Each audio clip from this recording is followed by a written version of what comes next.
Hello, everyone. Welcome to today's webinar. My name is Brandon Laughlin with Citizens United for Research in Epilepsy, or CURE, and I'd like to thank everyone for joining us for today's presentation, brought to you by CURE and sponsored by Invitae. CURE is very proud to host this webinar on the importance of early and accurate genetic testing in epilepsy. Many people don't know the cause of their epilepsy, but genetic research is changing that. CURE, the leading private funder of epilepsy research in the world, founded its signature program, the Epilepsy Genetics Initiative, or EGI, to really help broaden our understanding of the genetic causes of epilepsy, leading us toward more personalized medicine and bringing us one step closer to a cure. The vision is to improve the ways that we prevent, we diagnose, and we treat this devastating disease. EGI's centralized database holds the genetic data of people with epilepsy, and that data will be analyzed and then reanalyzed until the cause of a patient's epilepsy is found. Findings will then be reported to the patient's treating physician, and this data will be made available to advance cutting-edge research projects. To date, EGI has actually enrolled over 700 epilepsy patients and their family from around the world, providing a novel genetic diagnosis in 10 of these families, as well as identifying a new gene not previously implicated with epilepsy. For more information on becoming an EGI enrollment site or referring a patient to the EGI project, please contact our team at egi@cureepilepsy.org or 1-844-EGI-CURE. Today, we have Dr. Joseph Sullivan from the University of California, San Francisco, and Dr. Swaroop Bharadia from Invitae here to discuss panels and exomes, the diagnostic yield and detection of childhood epilepsy. Dr. Sullivan is an associate professor of neurology and pediatrics at the University of California, San Francisco, and the director of the UCSF Pediatric Epilepsy Center at Benioff Children's Hospital. As a pediatric epileptologist, he cares for all children with various forms of epilepsy, but has specific clinical and research interests in Dravet syndrome, PCDH19, related epilepsy, and the evaluation of children for epilepsy surgery. Dr. Sullivan is a member of the American Epilepsy Society and serves on a number of boards, including the chair of the PCDH19 Alliance Scientific Advisory Board, chair of the Epilepsy Foundation of Northern California's Board of Directors, and chair of the Pediatric Epilepsy Research Consortium Steering Committee. He is also a member of the Medical Advisory Board for the Dravet Syndrome Foundation. He is a graduate of Union College and Albany Medical College. He completed a pediatric residency at the Children's Memorial Hospital of Northwestern University in Chicago, where he spent an additional year as pediatric chief resident. He then completed his neurology, child neurology, and epilepsy training at the Hospital of the University of Pennsylvania and the Children's Hospital of Philadelphia before taking his first faculty position at UCSF in 2007. And Dr. Bharadia is a board-certified laboratory geneticist who has helped shape professional practices and technology applications in clinical genetic testing over the past 15 years. He joined Invitae to help bring genetics into mainstream medicine by innovating laboratory technologies, fostering advances in evidence-based clinical standards, and building mechanisms to empower individuals globally to access their genetic information. He completed his medical genetics training in 2007 at Stanford University and received his PhD in human genetics in 2001 at Baylor College of Medicine.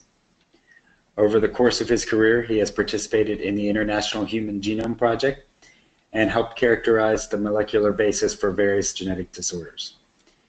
He currently participates in the ClinGen Resource Project, serves on the board of directors of the American Board of Medical Genetics, and is adjunct faculty at Stanford University. Before we begin, I just want to go over a couple of housekeeping items. First, please submit any questions you have anytime during the presentation by just typing them in the questions pane of the GoToWebinar control panel and then clicking send. Zara from Invitae will read them aloud to our speakers during the Q&A portion of today's program. Also, today's webinar will be recorded and will be made available for on-demand viewing on both the CURE and Invitae websites. I'll now go ahead and turn it over to Dr. Sullivan, and then Dr. Bharadia will follow. I want to thank everybody for joining us today. Thank you, Brandon, for the wonderful introduction, and thank you to Cure and Invitae for making this webinar possible, and thank you to all the attendees, wherever you are in whatever time zone, for calling in. So as Brandon said, I'm a pediatric epileptologist, so the title of my talk here is The Role of the Epileptologist in the Exploding World of Genetics: Patients, Panels, and Practice. So first, I want to go over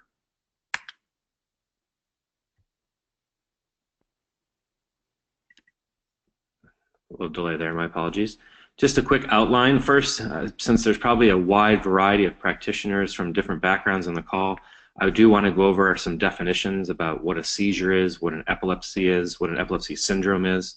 I then want to delve into how I, as a clinician, approach each individual patient to try and decide which testing those patients actually need, and ultimately comment on which patients can benefit from genetic testing. And then we will go a little bit further into showing what the yield of that testing is. So first, what is a seizure? This may seem like a very simple question, but in fact it is not. This is a definition that is debated at American Epilepsy Society meetings year after year, but for the purpose of this discussion, I'd like for us to refer to a seizure as a transient occurrence of signs and/or symptoms due to abnormal, excessive, or synchronous neuronal activity in the brain. And that is in contrast to epilepsy, which has also been debated over the years. But again, for the purpose of this talk, we are going to define it as 2 or more unprovoked seizures that occur greater than 24 hours apart, or if someone has a single seizure, yet the underlying etiologies or workup reveal that that patient actually has a recurrence risk of at least 80%, that patient could also qualify for a diagnosis of epilepsy, or if we're lucky enough to be able to make the diagnosis of an epilepsy syndrome. And so an epilepsy syndrome takes it just one step further, and it takes into account the complex signs of symptoms that define a unique epilepsy condition with different etiologies. And those main issues are the age of seizure onset, the salient seizure types, and the EEG pattern, usually in between seizures, or the interictal EEG pattern. And this really is the holy grail for us in the pediatric epilepsy space, because we feel that this really improves communication among caregivers. It allows us to communicate prognosis in a better way to families. And since we're on the topic of this discussion, it really is the way that is going to pave the road to hopefully new epilepsy gene discovery. So I've had this slide in talks probably for the last 10 years, giving talks from medical students to pediatric residents to our epilepsy fellows, and it really hasn't changed. Despite all of the cutting-edge technologies that we have in 2017, we make the initial diagnosis of epilepsy based on history, and history. And so we really need to know what that family member or caregiver saw when that patient, child, or adult had their seizure. Sometimes we still are on the fence as to whether or not it was a seizure, or we're on the fence as to what type of seizure it was. So we very often will move to the next step of testing, including an EEG and MRI, usually in that order, because there are some diagnoses that we can make based on EEG that allow us to forego undergoing neuroimaging. And that is really able to classify the majority of patients. And this has actually been looked at in many studies that we actually don't have time to go into today, but I can provide those references at another time. So then, once we have this history, and once we have the EEG and MRI, we should be able to break down these patients into 3 broad categories. And this is the most recent classification that was published in 2010. And I don't necessarily need to read the whole slide here, but you can probably infer that a structural or metabolic cause is simply that we do imaging, or we have an underlying metabolic disorder that actually explains why that patient had that seizure, or explains why that patient is at risk for having ongoing seizures. As you can see, this may get a little bit into an overlap, because you have a condition like tuberous sclerosis, which we know has very well-defined genetics, but it also has very well-defined structural abnormalities. So this classification is not perfect, but I think that it serves our purposes in clinical practice. Then, secondly, we have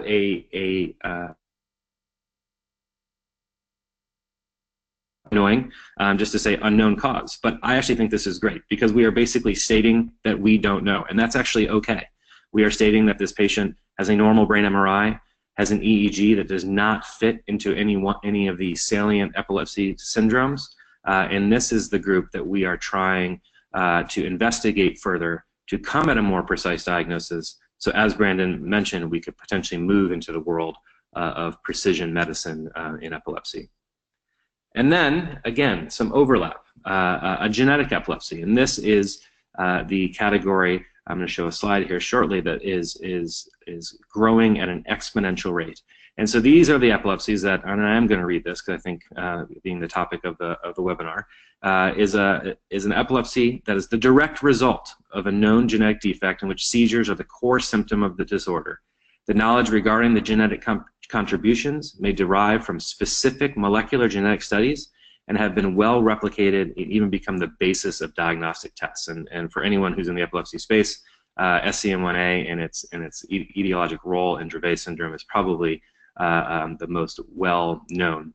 Or the evidence for a central role of a genetic component may come from appropriately designed family studies. So this is a slide that is almost 20 years old now, and it really needs to be updated. But it uses some of the old terminology. But I show it because it really summarizes pretty much everything that I had just reviewed. We are looking at the epilepsy syndromes as they present to us, and you can see the concentric circles here of the different ages that they present.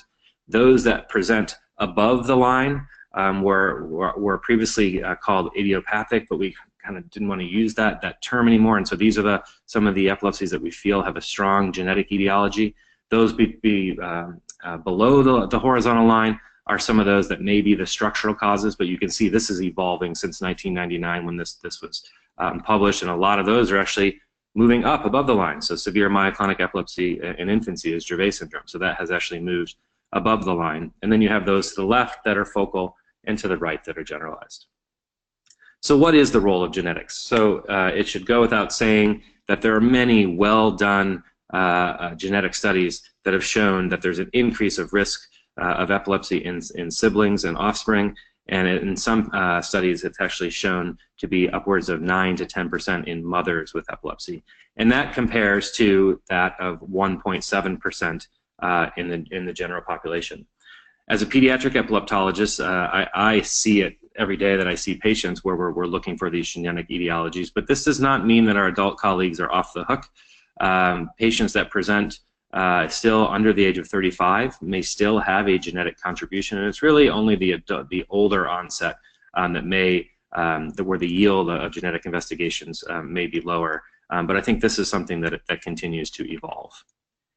And you can't have a talk on genetics without a twin study, right? So these are very well done twin studies. And again, to beat on the epilepsy syndrome drum, we had 253 twin pairs in the Australian epilepsy twin study. About half of them actually had epilepsy, and most interestingly, of the monozygotic pairs had epilepsy. But most interestingly is if those two twins had epilepsy, almost 100% of them actually had the same major epilepsy syndrome. So here already, back in 1998, we're building a very strong case that the epilepsy syndromes, if we can classify them with appropriate phenotyping, that is going to be the best path to arriving at these novel epilepsy genes. And I just want to give one brief example of this. As Brandon said in his opening, I'm part of the PCDH19 Scientific Advisory Board because I have a fair number of these girls in my clinic. And this is just a really exciting story. So there were 41 probands who, for all the world, looked like they had Dravet syndrome, but they actually did not have any SCN1A mutation found on their workup.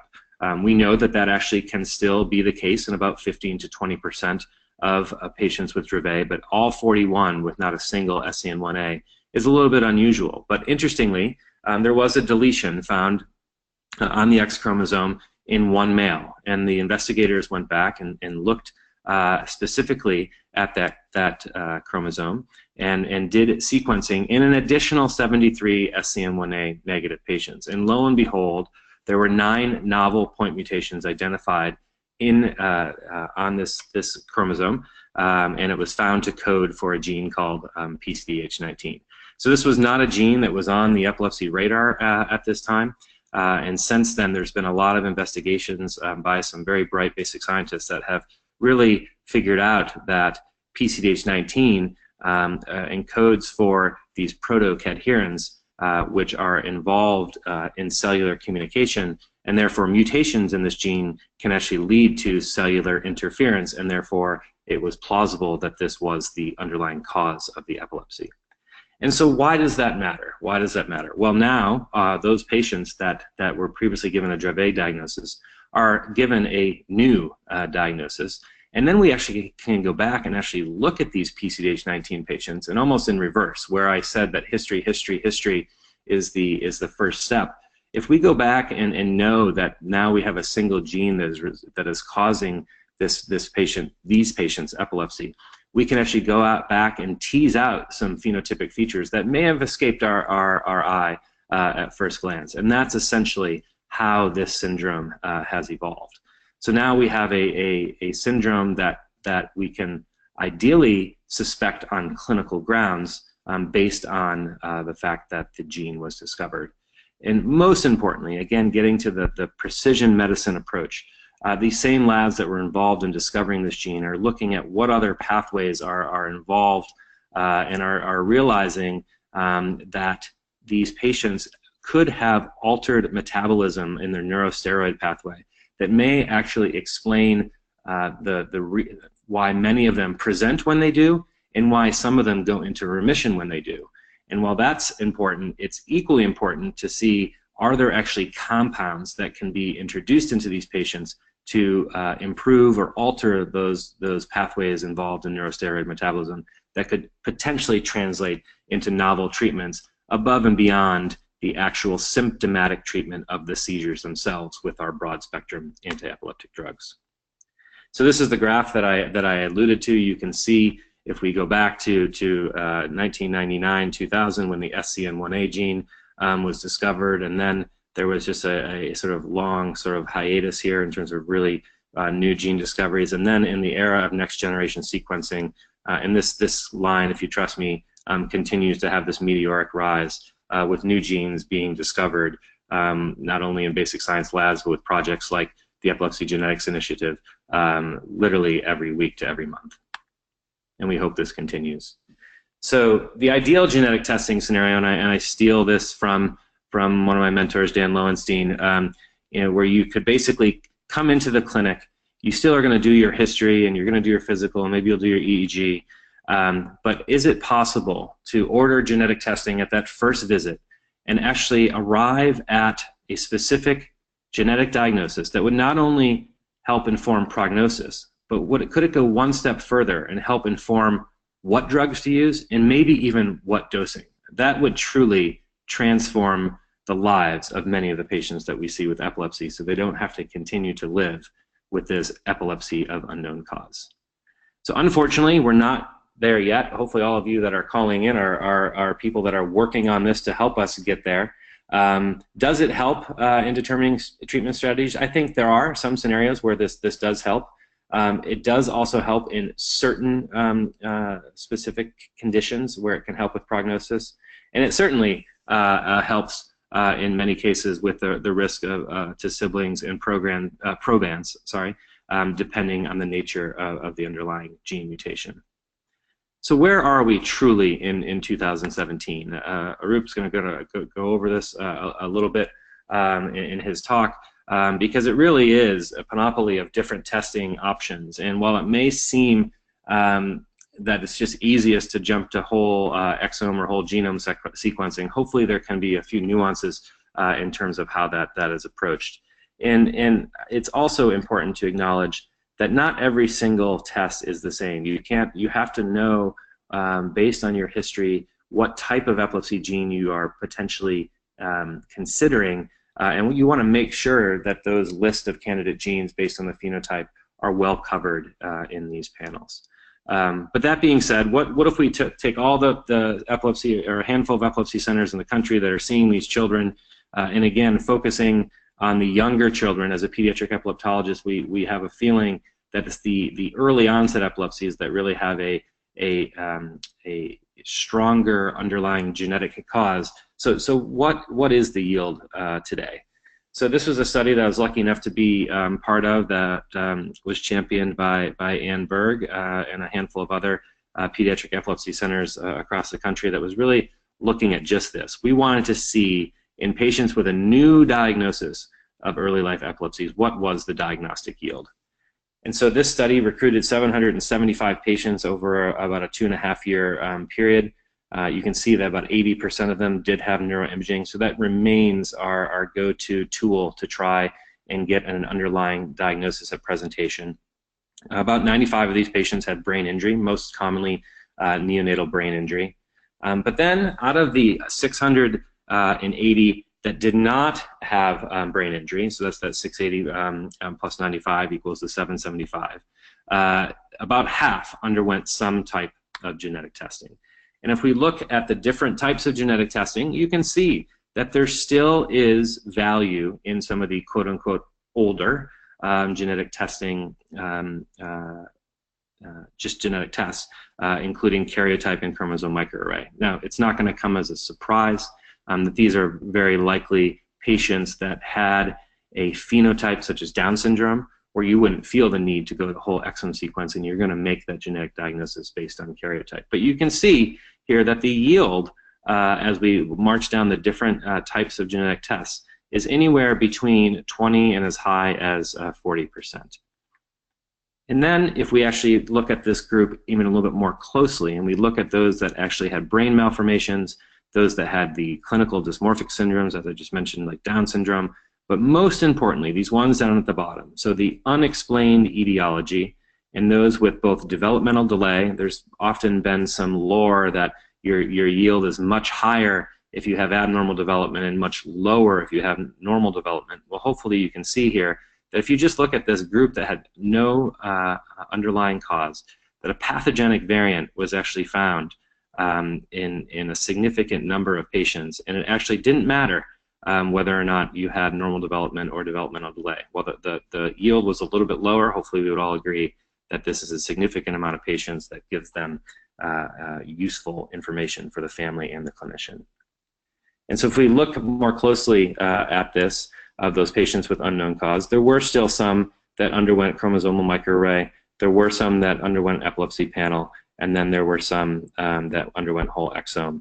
And you can see that the yield here for those patients with a true unknown cause, the microarray is still very low, so one could argue that we really should move into next generation sequencing, either in the form of an epilepsy panel or with whole exome sequencing. So to sum up, the take-home points, hopefully I've demonstrated to you that clinical phenotyping still is a critical first step. We really can't approach the epilepsy gene discovery by just doing whole exome sequencing on thousands of patients without having the detailed phenotyping available so that we can tease that out.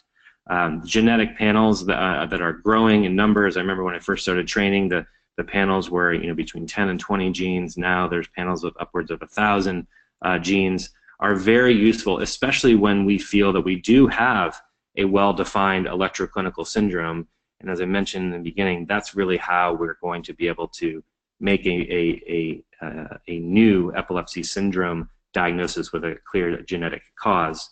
And then when the phenotype is not specific, in my opinion, I do think that whole exome sequencing is more appropriate.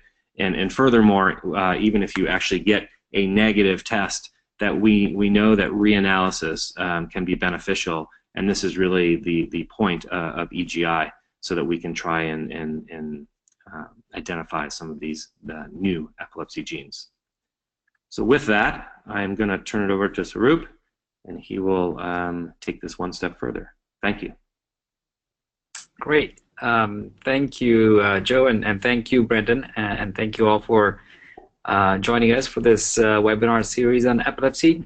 What I'd like to do today is to present some of our data from epilepsy genetic testing to give you a glimpse into the kind of results that we see from a multigene next generation sequencing panel. And I'm going to describe the spectrum of variants observed, and then the diagnostic yield, and also show you the data related to disorders with treatment implications, since I believe the next webinar in the series deals with that topic.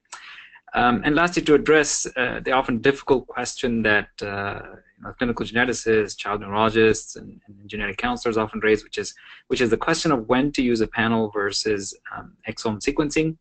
I'm going to go through some data related to the technical differences between these two approaches, and also summarize information from a meta-analysis that we did of recent publications on exome sequencing. And we hope this information will help you appreciate the types of results seen on a multi-gene panel and its utility in diagnosing children with epilepsy.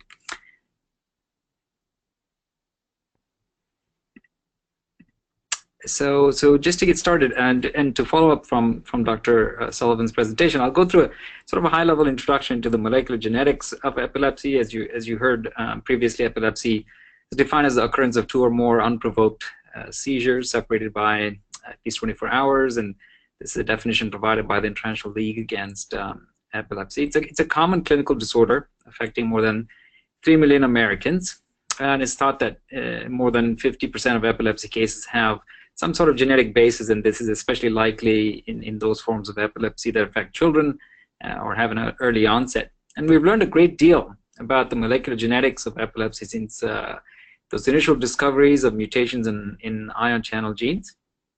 In large studies such as those done by Cure's Epilepsy Genetics Initiative or the EPI4K Collaborative Consortium have really produced wonderful results with discoveries in novel genes implicated in epilepsy and illuminating novel biological pathways involved in its pathogenesis. So not only are more genes being discovered, but we're also beginning to understand the breadth of the clinical spectrum arising as a result of pathogenic variants in those genes. And genetic testing, I'm just going to go through sort of what the utility of genetic testing is. Obviously, it has various important uses. First of all, it can point to a molecular diagnosis, as I mentioned earlier. Identifying the pathogenic variant and the gene affected can help clinicians make clinical correlations, and in some cases it can help define the clinical presentation, for example, to recognize whether it's syndromic, and in yet other cases maybe help understand the prognosis. And in addition, genetic testing results can help determine recurrence risk in families, and this is of course an important part of counseling those families. And lastly, specific genetic test results can guide clinical management. For instance, if a child has a metabolic disorder that can be treated with available diets or therapies. And genetic testing for epilepsies is being increasingly used to identify molecular causes and confirm clinical diagnosis. And we've come a long way in using genetic testing technologies from Sanger sequencing of single genes to now largely migrating over the last 5 to 10 years to next generation sequencing of multi-gene panels. Next generation sequencing, or what we just simply call NGS, has largely become the standard today for diagnostic genetic testing. And multi-gene panels have been extremely useful for really a wide variety of disorders, and are typically used when the clinical presentation is specific enough that a gene panel can be selected for genetic testing. But when the clinical presentation is not specific or syndromic or disorder is known to be genetically very heterogeneous, it's often best to use whole exome sequencing. And epilepsy in this regard presents an important challenge because it can be non-specific as such in some situations, but nevertheless, panel testing has shown a high yield, as you'll see shortly in the data I'm going to show you. But before we dive into that data, let me remind the audience that NGS has really become highly sophisticated and can accurately detect a pretty broad set of variants if it has been properly developed and validated in a clinical lab. And at Invitae, we've built our NGS processes to identify single nucleotide variants, both small and large indels, as well as exonic deletions or duplications, all from a single assay. So for this webinar, just as an outline here, I'll go through data from our epilepsy panel and highlight a few important themes. I'll described results from a cohort of about 2,000 children referred for genetic testing for epilepsy. And these kids were diagnosed with various forms of epilepsy. So it's important to remember as we go through the data that this is an unselected cohort, and it's really typical of what a diagnostic lab sees. So in other words, the types of cohorts seen by labs are not necessarily homogeneous in clinical presentation. And so in this cohort, I'll describe to you what we found in terms of the variant types and diagnostic yield. I'll show you some examples of exonic copy number variants that we detected since we performed this deletion duplication testing within our NGS assay, and also show you the cases that had treatment implications so you can appreciate the proportion of those types of cases solved by panel testing. And lastly, I'll go over the technical comparison between panel testing and whole exome sequencing, and hopefully shed some light on the advantages and limitations so you can make perhaps informed choices for your own patients when deciding between panels and exomes. So at Invitae, we currently have a multi-gene panel for epilepsy that consists of 189 genes. A previous version had about 105 genes, and patients referred to us were tested for all these genes, and in a few cases for only a subset of the genes based on specific clinical presentations. For instance, we had a few instances, as shown in this table, we had a few instances in which patients were tested only for genes for infantile epileptic encephalopathies or for the Rett Angelman disorder spectrum. And I should note that at Invitae, clinicians can select a subpanel, but can later re-requisition for the full panel at no additional charge. So many clinicians opt to take this route in doing the testing. And our epilepsy panel includes genes for infantile epileptic encephalopathies, the Rett Angelman syndromic disorder genes, the progressive myoclonic epilepsy such as the neuronal ceroid lipofuscinosis or LAFORA, tuberous sclerosis, and a range of other disorders. And with this approach, our intention was really to offer a panel intended to capture all the major known genetic causes of epilepsy in a single test that identifies sequence and copy number variants simultaneously and produces a high diagnostic yield. And it's all positive findings from our panel, which is to say that all pathogenic or likely pathogenic variants are confirmed with orthogonal methods like Sanger sequencing or custom designed array CGH. And the table shown here is a summary of the results. And so, as I said, in nearly 2,000 children tested on our panel, most were tested for the full panel, and 20% of individuals had a pathogenic or likely pathogenic variant. 16% of all of these patients received a definitive molecular diagnosis, meaning an answer to their clinical diagnosis, which means that the genetic cause really for the epilepsy was identified. Right?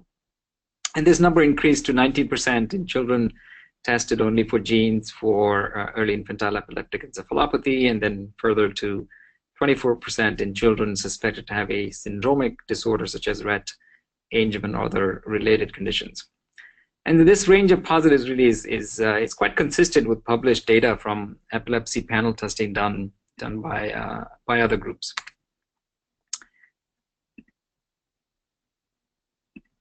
When we look a little deeper into the diagnostic yield in terms of which genes were affected, we see some familiar genes and some perhaps less expected ones. The sodium channel gene SCN1A is really well known, as Dr. Sullivan just described in Dravet syndrome, and it's sort of a classic gene associated with epilepsy. And it's not surprising that we see many of the positive results in this gene. It accounted for more than 15% of all positive molecular diagnoses in our panel. Similarly, MECP2 for Rett syndrome, KCNQ2 for infantile epileptic encephalopathy, CDKL5 for West syndrome, and STXBP1 for Ohtahara syndrome. These are all common contributors to the pathogenesis of genetic epilepsies. And what's perhaps particularly interesting in our data is that we have a couple of biochemical disorders represented among genes with the highest positive yield, even though these are typically considered to be sort of ultra-rare conditions. But this is likely because the biochemical defects in these patients pointed directly at which genes needed to be tested. A good example of this is ALDH71, which is associated with paradox-independent epilepsy. We also saw an appreciable frequency of positive diagnoses in genes for disorders that were thought to be rare or somewhat more recently discovered. And I'll tell you a little bit about it in the next couple of slides. These include PCDH19, SYNGAP1, and FTC5. And the chart on the right shows the proportion of positive diagnoses. If you sort of split up the genes into different categories, 28% of positive variants were in genes associated with the infantile epileptic encephalopathy, 17% in genes for syndromic disorders, and 22% were in genes for various metabolic disorders and other types of treatment implications, and the remaining were scattered among other types of genes.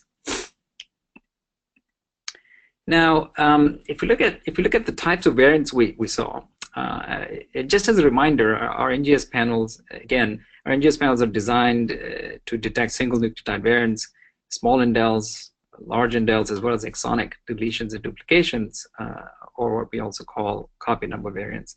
These are shown in various colors in the chart here. In our epilepsy panel, we have also optimized detection of the trinucleotide expansion in the X-linked gene called ARX, which is associated with an early infantile epileptic encephalopathy and other allelic disorders. And our data show that most variants were classified, that we classified as pathogenic, which is the first column in the chart, were not missense changes, but rather other types of single nucleotide variants, such as nonsense or frameshift variants. Interestingly, you can see that we observed a high frequency of indels and exonic deletions or duplications. And in this cohort, 16% of pathogenic variants fell into this category, which is really a high proportion. Right? We also identified a few instances of mosaic pathogenic variants in CDKL5, FRS1L, and the tuberous sclerosis genes. And these mosaic variants tend to be rare, but can be found in panels with high depth of coverage sequencing, such as the one that we use. And this chart also shows that in contrast to pathogenic variants, those that were classified as variants of uncertain significance were largely, and not surprisingly, missense variants. And this is shown in the middle column. I'm going to show some more detail about this pool of variants in a second. And the last column here shows variants in genes that we curated as having emerging evidence for association with epilepsy disorders, and variants in these genes are also mostly missense and classified as having uncertain significance. Before I jump further into the details about those variants, let me quickly show you some examples of the exonic deletions or duplications or copy number variants we find on our NGS assay, since this approach is still not broadly utilized in our community. NGS-based copy number detection it really is quite sensitive and has high resolution, and you can learn. We have some more information on our website that you can check out. The examples that I've shown here show partial gene duplications in CDKL5 in the panel on top. CDKL5 is an X-linked gene associated with West syndrome, and the panel on the bottom shows a partial gene duplication in STXBP1, which is associated with autosomal dominant Oda-Hara syndrome. The red dots in each of those panels, the dots that have deviated from the horizontal baseline, indicate the location of the duplication. Now, looking at the number of variants we found in the classification categories they fell into, we find that most individuals had anywhere from 0 to 2 variants that went through clinical interpretation, and there were some individuals who had 3 or more variants, but in aggregate, they accounted for about a third of all individuals tested. And 14% of all variants we reported were classified as pathogenic or likely pathogenic, meaning they were clinically significant mutations. The rest were classified as variants of uncertain significance. And of course, the likely benign and benign variants are typically high-frequency polymorphisms in the general populations and are not shown here. The 14% pathogenic or likely pathogenic variants together provided the 20% diagnostic yield overall in this cohort that I mentioned a couple of slides ago. However, some of the results classified as variants of uncertain significance can also be resolved with further testing and contribute to that positive diagnostic yield. And this rate of variants of uncertain significance can be, it really can be frustrating for clinicians just as much as it is for the labs that report them. And these are invariably classified as such because of limited available evidence. But I'm going to show you a little bit more data, and we can take a deeper dive into these variants of uncertain significance to better understand their sources and distribution, hopefully that'll provide some insight into what can be done about them and in which situations. So the slide here shows a chart illustrating the different categories of variants of uncertain significance. We plotted the percent of all variants of uncertain significance on the y-axis, separated by which types of genes they were in terms of the mode of inheritance of those associated disorders. For instance, the first column here shows all variants of uncertain significance that appeared as single alleles in genes associated with autosomal recessive disorders. The second column is for genes associated with dominant disorders with reduced penetrance. The middle column, I guess is the third column, is for dominant genes with high penetrance. And the last three columns on the right show variants of uncertain significance if they occurred as two alleles in genes for recessive disorders. And the hatched boxes in each column represent variants of uncertain significance that occurred along with another variant that was classified as a clinically significant positive variant in some of the genes, suggesting that the one with uncertain significance had less relative importance. So what's clear from this chart is that most variants of uncertain significance are actually found as single alleles in genes for autosomal recessive disorders. So there's not much utility in trying to resolve the significance of these since we did not see a second variant in the same gene. The variants of uncertain significance in dominant disorders with reduced penetrance, which is shown in the second column, are also difficult to resolve unless there are many affected individuals in a family or there are functional studies or other types of evidence available, but those are also often difficult to resolve. And the middle column and the last three columns, however, are different because these variants of uncertain significance in these categories actually have a decent chance of being resolved through family testing to determine perhaps if they're de novo events in dominant disorders or are biparentally inherited alleles in recessive disorders. And this, this can contribute to classifying those variants along with any other evidence that may be relevant.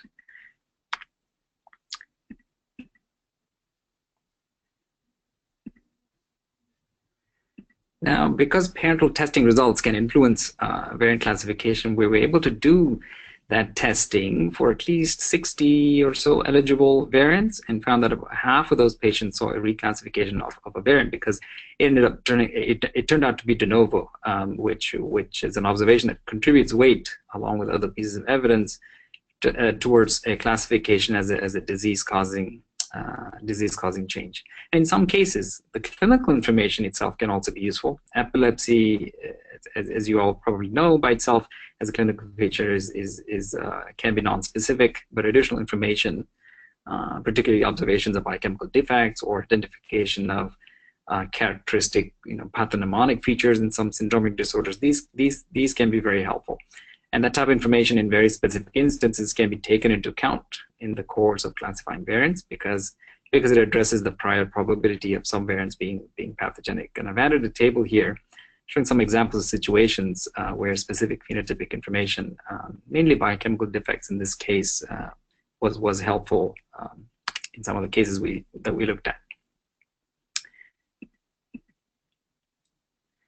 So in the next couple of slides, I want to show you some interesting results from our panel. This slide lists a few cases in which we found more than one diagnostic result. In the first case, we found pathogenic variants in STXBP1 for Ohtahara syndrome and in SYNGAP1, which is associated with an intellectual disability syndrome. This was in an infant with seizures and normal brain morphology by MRI. In a second case, we found a large deletion that included both the SCN1A and SCN9A genes. This is not necessarily the sort of the same as finding two separate results, but it did affect two known epilepsy genes. And the third case was a 4-year-old with intractable epilepsy and developmental delay and had a pathogenic variant in CDKL5 associated with West syndrome, but also a second pathogenic variant in the PRRT2 gene. And note that most of these genes that I'm describing here are associated with disorders that show high penetrance, and it's unclear if, in this case, both variants in each of these individuals contributed to the phenotype or if it was actually a blended phenotype. But these examples highlight the more comprehensive answers one may get from using a large multi-gene panel, although admittedly those answers may not always be immediately clear in their significance. Interestingly, we also identified positive results in a number of genes associated with what were typically considered rare forms of epilepsy or genes that have been more recently described. We have positive results in at least 4 such genes, including PRRT2, DEPTC5, PCDH19, and SYNGAP1, as shown in this table. And it's now evident that pathogenic variants in DEPTC5 account for an appreciable proportion of focal epilepsy cases. And similarly, PRRT2 appears to be involved commonly in self-limiting infantile epilepsies. And epilepsy related to PCDH19, which is a sex-limited form seen in females that Dr. Sullivan mentioned as well, and epilepsy related to SYNGAP1 are actually considered rare, but we have seen close to 20 individuals with pathogenic variants in these genes in this cohort of about 2,000 children, suggesting that perhaps they may not be that rare after all.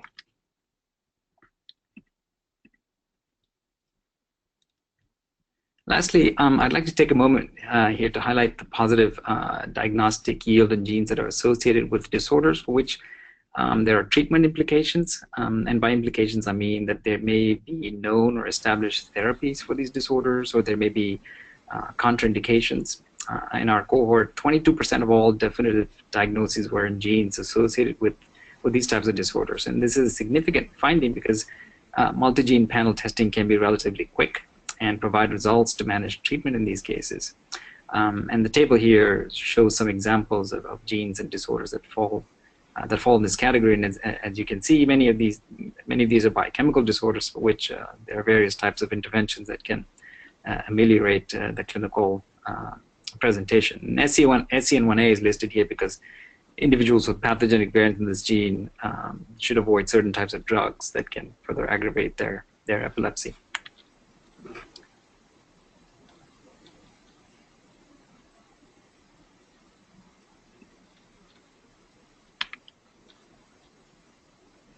Try and get to the next slide here.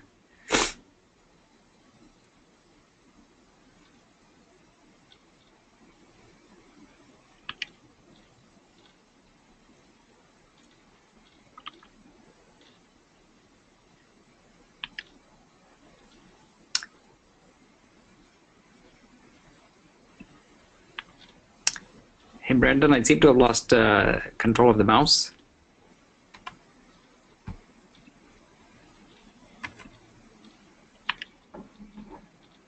Perfect. All right, thank you. So finally here in the last couple of minutes, I'd like to switch gears and address that important question of when to consider using multi-gene panels versus whole exome sequencing. This is not an easy question to answer, and it depends on the specificity of the clinical presentation and the genetic heterogeneity, and also on some practical things like test reimbursement, etc. But what I'd like to attempt perhaps is provide some perspective in terms of technical sensitivity and where panels may fit in the process of genetic testing so that you can maybe make a more informed choice. In doing this, we did 2 types of analysis. The first was an assessment of the technical sensitivity to detect variants. We looked specifically at all known epilepsy-related variants in our database and in HGMD and mapped them across 3 different whole exome methods, and in general what we found was that about 1.6 to 2% of variants would be at low coverage, which is below 20x coverage, and so we're at risk of getting missed. And this is not really surprising given that exomes are known to have gaps, and at least one other recent publication has corroborated our findings, so it's about 2% risk of missing variants by exome. We also did a second analysis in which we looked at recent publications of large studies of whole exome sequencing in diagnostic testing, and we asked the question, of all the positive results described in these studies, how many were in individuals with any mention of epilepsy, and in what genes were those results in? And this is shown in the chart, but it turns out that about half or more of the positive results from whole exome sequencing were in genes that were already present on existing multi-gene panels. And this number, of course, increases significantly if the cohort tested by exome sequencing is really enriched for epilepsy cases, which was the case in at least one of these studies shown on the left.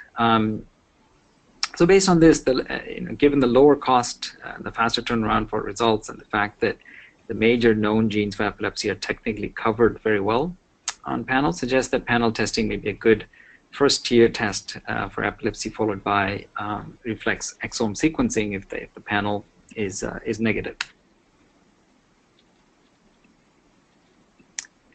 So just to summarize some key takeaways, multi-gene panels have a high yield for epilepsy and cover the most important genes well. We found on our panel, we found a diagnostic yield of roughly 20% overall. This increased to about 22% if we looked at diagnoses that had immediate treatment implications. And this is an observation that's important in the context of the faster turnaround time panel testing. We find that simultaneous detection of single nucleotide variants and copy number variants is useful. In our cohort, 16% of positive variants were not sequence variants, so this is an important finding. The high rate of variants of uncertain significance observed on large multi-gene panels is in large part due to single variants in genes for recessive disorders or for dominant disorders with reduced penetrance. And parental testing can help resolve variants of uncertain significance depending on which genes they're in, and phenotype information can also be helpful in specific instances. Lastly, exome sequencing yields positive results for epilepsy in genes mostly found on panels already, and exome already also has technical limitations compared to panels. But it's important to note that because exome sequencing allows us to cast a wider net to search for the diagnostic cause and even maybe identify novel genes, it's very important in many cases, particularly where the search for the molecular cause threatens to turn into a long diagnostic odyssey. So with that, I hope you found it useful to go over these data from our multi-gene panel for epilepsy. I hope you are able to appreciate the details of the high diagnostic yield from this panel, the spectrum of variants we found, the sources of the variants of uncertain significance, and the relative use of panels versus exome for epilepsy. And I'd like to end by acknowledging our epilepsy team on this next slide and take any questions. Thank you very much, Dr. Swaroop and Dr. Sullivan as well. We can actually begin the Q&A slide, or the Q&A portion of our meeting. Again, if you have any questions for our speakers, go ahead and submit them in the questions pane of the GoToWebinar control panel, and then click Send.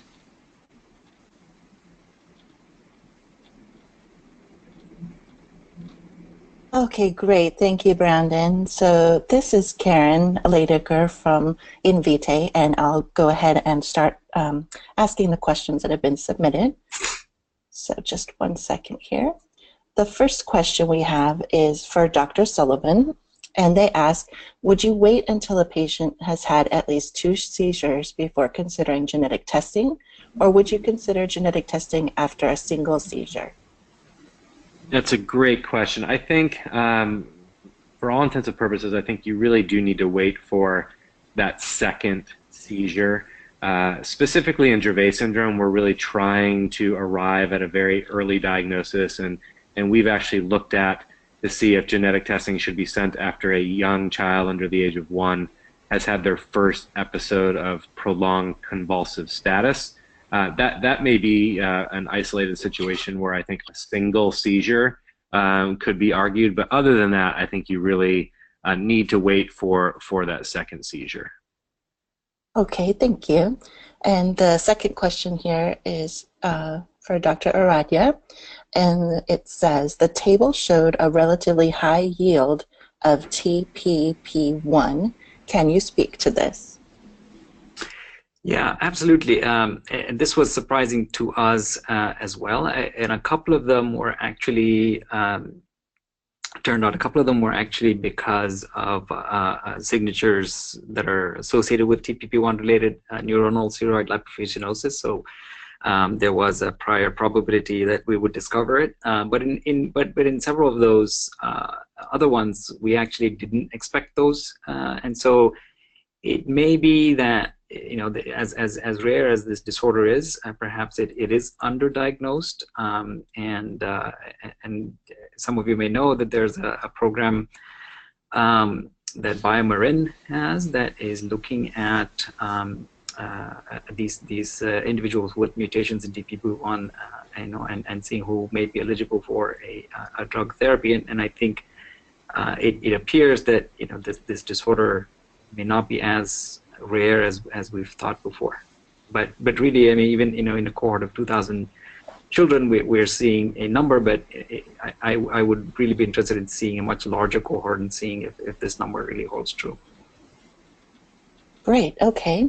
And now for Dr. Sullivan, how difficult has it been for you to get genetic testing approved for your patients with epilepsy? Oh, great question. So it really does depend on the type of insurance coverage, but it also depends on the attitude of the person on the other end of the line when you're calling in to get the prior authorization. I would say that in my practice, because we still serve about 50% of our patient population is state insured or underinsured, Medicaid, Medi-Cal, that is still very challenging. But I know that there are a lot of companies that are working with us to try and come up with an arrangement so that those patients who could benefit the most can get testing. But that's a process in evolution right now.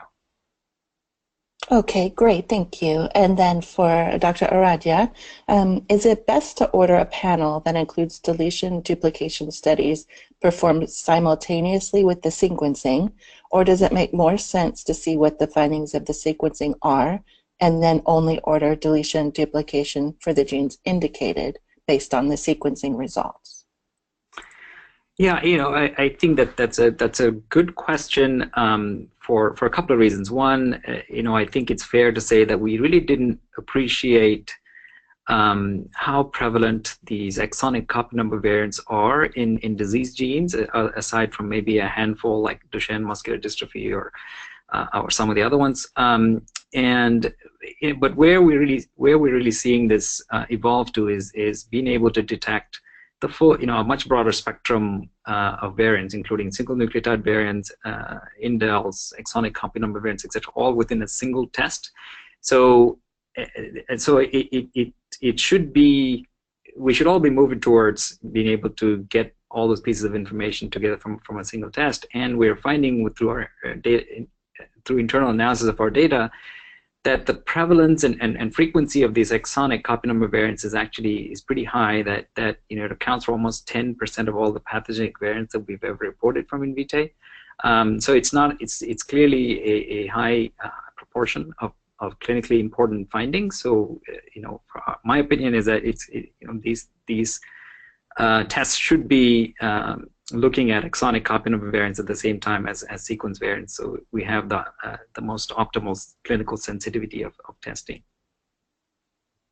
Great, okay. And then this will be the last question since we're running out of time, and it's going to be for Dr. Sullivan. It says, when would you recommend testing an adult patient? And is that something that you need to consider with a higher concern if they have relapsed, and what would your recommendations be for them? Yeah, well, this is a great question. I'm glad that this is being asked. I think that because I commented that a lot of the early onset epilepsies have a very high diagnostic yield. If an adult being seen in an adult epilepsy practice had an infantile onset epilepsy and there still is not a known cause, I would say that those group of patients actually represent a very rich group where the yield could be exceedingly high, especially if the clinician has the time to go back and take that early childhood history.